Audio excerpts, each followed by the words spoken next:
Assalomu alaykum ustozlar. Biz sirli sandig'imizda ekologik muammolar mavzusida loyiha ish tayyorlash buyurilgan. Marhamat qilib biz taqdimotimizni tomosha qiling. Xo'p.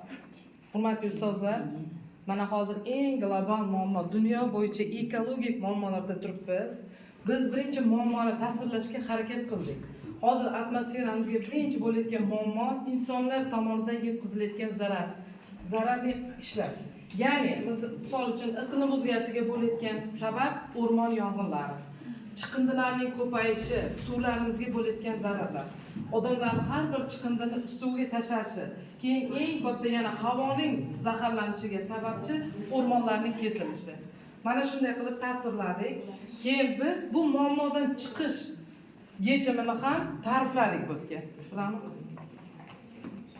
Bizning bugungi loyiha ishimiz dunyodagi global muammolardan biri hisoblanadi. Har bir muammoning yechimi bo'lgani kabi bugungi loyiha ishimizda ham biz muammoning yechimini topishga harakat qildik. Bilamizki, atmosferada qaralganda sayyoralar ichida eng chiroyli sayyora bu Yer sayyorasi shaffof rangda hisoblanadi. Yerdagi hozirgi kunda Yer sayyoramizda hozirgi kunda ekologik muammolar juda ham ko'payib bormoqda. Biz shu muammolarning yechimini topishga harakat qildik.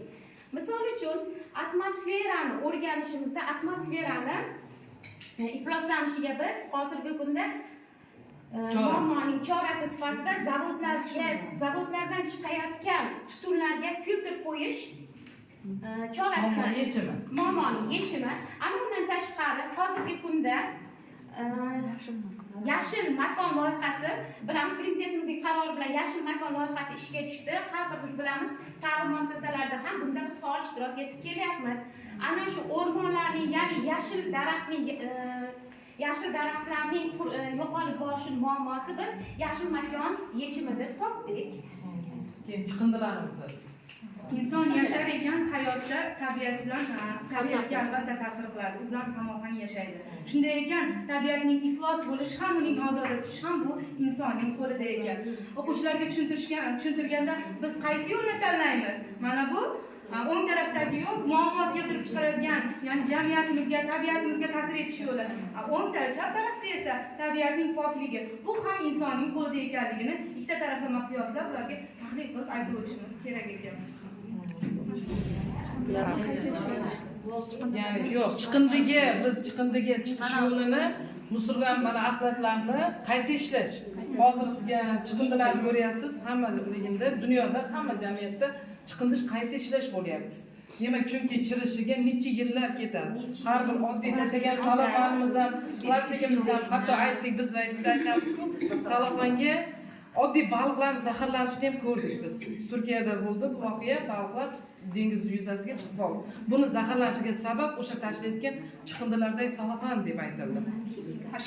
Shvetsariyada esa chiqindilarni yoqib, undan elektr energiyasi hamda issiqlik energiyasini olayotganini misol keltirib aytib o'tsak ham bo'ladi. Chiqindilar unumli foydalanishyapti rivojlangan davlatlarda. Chiqindilardan hattoki mana issiqlik o'rnida ham foydalansa bo'lar ekan. Shuni yosh avlodga singdirib borishimiz kerak. Ular ham o'zlarining kreativ yondashuv bilan tabiatga o'z hissalarini qo'shishadi. Biroq degradatsiyasi degan ekologik muammoga kirgizdik. Biroq degradatsiyasini bu dehqonchilikdan noto'g'ri foydalanish hisoblanadi. Uning uchun biz tabiiy o'g'itlardan foydalanish o'sha tuproq degradatsiyasini kamayishiga olib keladi. Biz bu loyiha ishini bolalarga tushuntirayotganda hayot bilan bog'lab olib borishimiz kerak. Hozir biz mana muammo hamda uni yechimini ko'rganimizda biz har bir muammoni hayot bilan bog'lab bolani ongiga yetarlicha tushuntirib berib, buni salbiy oqibatlarimizga nimalarni olib kelishi haqida hamda buni yechimini yechib, bizni kelajakda qanday hayot kutayotganligini bolaga real ro'y-rost ko'rsatib, uni ongiga tushuncha berishni oldimizga maqsad qilib qo'ydik. Rahmat.